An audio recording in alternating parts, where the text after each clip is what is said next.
Papal names aren't just ceremonial, they're spiritual signals, legacy markers, and sometimes bold declarations of war or peace.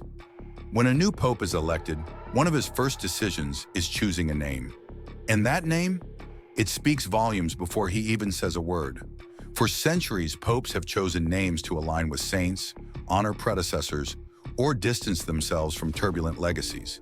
It's a branding move wrapped in holiness.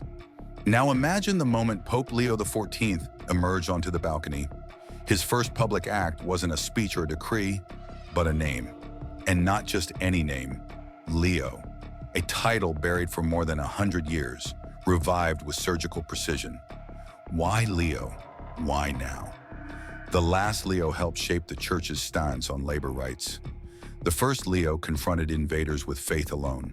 To understand Pope Leo XIV's choice, we have to understand what he was trying to say without ever saying it out loud. Choosing a papal name isn't just about reverence, it's a minefield. Every name carries weight. Some are soaked in history, others haunted by scandal. And once chosen, there's no turning back. That single decision sends a message to over 1 billion Catholics in the entire world about what kind of leader this new pope intends to be. Take John Paul I, who combined 2 names to honor his predecessors, but died just 33 days into his papacy, igniting decades of speculation. Or Pope Francis, the first ever to choose that name, signaling a radical shift toward humility, simplicity, and social justice. In one word, he rebranded the entire church. The problem? Every name is a loaded gun. Use it right, and it becomes a beacon. Use it wrong, and it becomes a curse. Some names are avoided altogether. No pope has ever dared take the name Peter II out of reverence and fear. Now imagine stepping into the papacy during turbulent times. Sexual abuse scandals, global polarization, declining faith. Every choice is political, every move theological. And Pope Leo XIV? He didn't play it safe. He reached into the past and revived a name that roared with history, knowing full well the risks. To understand why Pope Leo XIV chose a name from the distant past, we have to look at the man behind the title and the moment in which he rose. Born Giovanni Battista Leone, he was never destined for the papacy. Raised in a modest family in northern Italy, he was a quiet academic with a sharp intellect and a deep admiration for church history. He earned his doctorate in theology with a dissertation on papal diplomacy in the 19th century. But what set him apart wasn't just his knowledge, it was his obsession with legacy.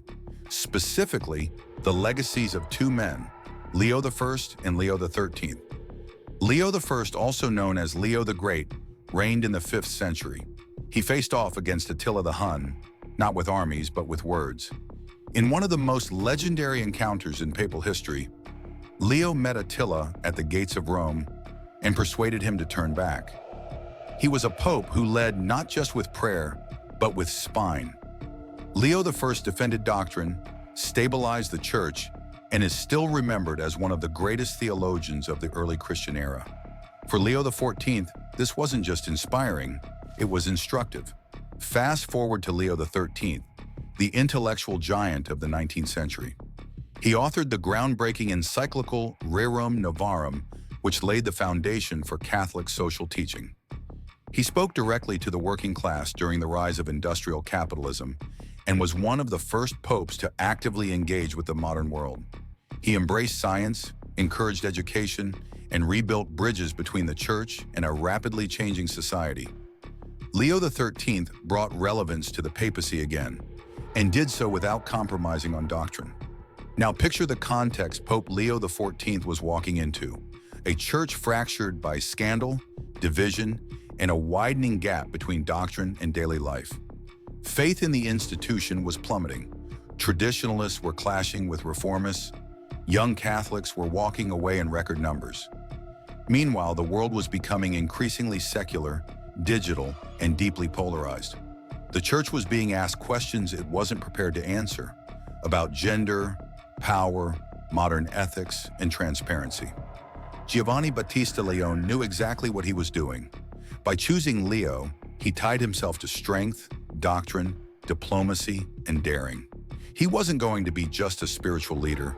He was signaling that he would be a pope of action, a pope who remembered what power looked like when wielded with humility and purpose. But there was also something deeply personal. His middle name, Leone, was passed down from his grandfather, a man who had resisted fascist forces during World War II. To Pope Leo XIV, the name wasn't just historical, it was familial. It was a tribute to the men who fought, taught, and led not with violence, but with voice. And that voice, he believed, had gone too quiet in recent years. Behind closed doors, cardinals reported that when he announced his papal name, the room fell silent. Not in confusion, but in awe.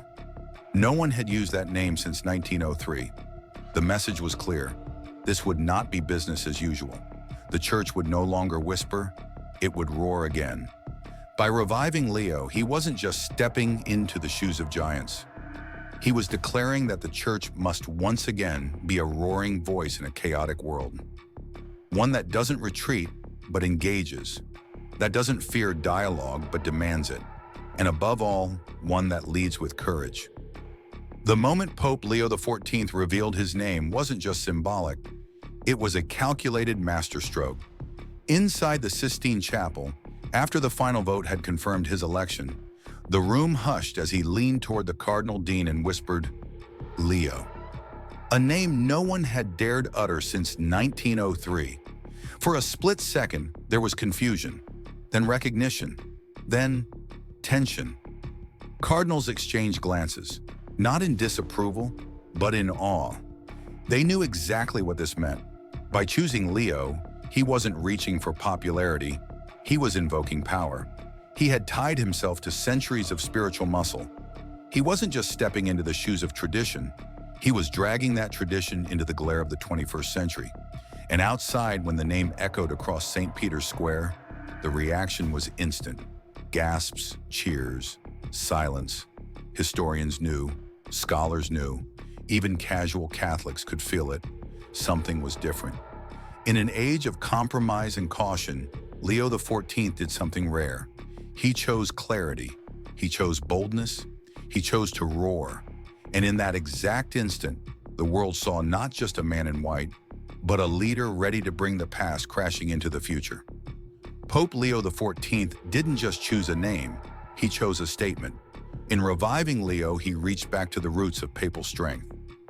Leo I's defiance in the face of invaders, Leo XIII's intellectual and social revolution, and his own family legacy of resistance and reform. It was a calculated return to a time when the papacy wasn't just symbolic, it was seismic.